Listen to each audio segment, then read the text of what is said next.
Johan? Saan ka? San ka? Dito na ako. Nandito na ako.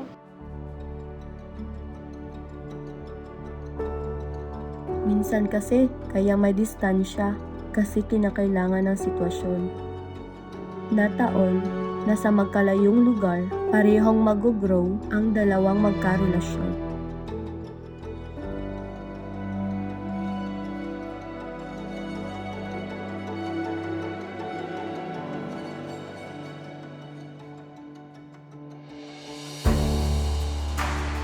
Nasa tamang tao ka ba, pero nasa maling lugar?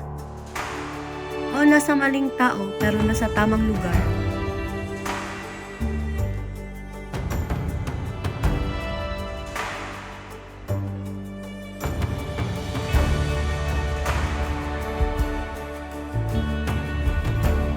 Laag ta.